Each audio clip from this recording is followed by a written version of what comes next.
मेरी प्यारी अम्मी, मेरे प्यारे अब्बू, मेरी अम्मी पर मुझे नाज है, मेरे अब्बू पर मुझे फख्र है। मेरी अम्मी मुझे दुनिया में लाने का जरिया बनी है, मेरे अब्बू ने मुझे दुनिया में जीना सिखाया। मेरी अम्मी ने मुझे जन्म दिया, मेरे अब्बू ने मुझे लोगों से पहचान कराई। मेरी अम्मी ने मुझे बोलना सिखाया, मेरे अब्बू ने मुझे लोगों से किस तरह बात करते हैं वह सिखाते हैं।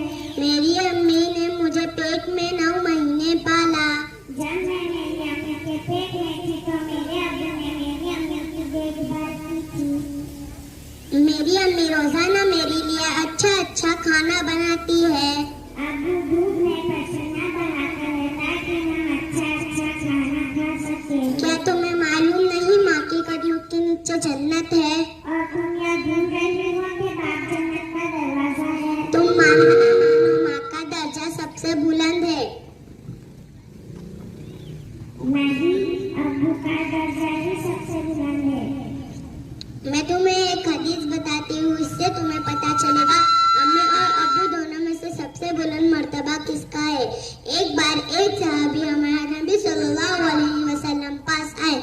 उन्होंने सवाल किया, अम्मी और अब्बू दोनों में से सबसे बुलंद दर्जा किसका है? तो हमारे नबी सल्लल्लाहु अलैहि वसल्लम ने फरमाया, अम्मी का। दूसरी बार वही सवाल पूछा, अम्मी और अब्बू दोनों में से सबसे बुलंद मर्तबा किसका है? तो हमारे नबी सल्लल्लाहु अलैहि वसल्लम ने फरमाया, अम्मी का। तीसरी बार वही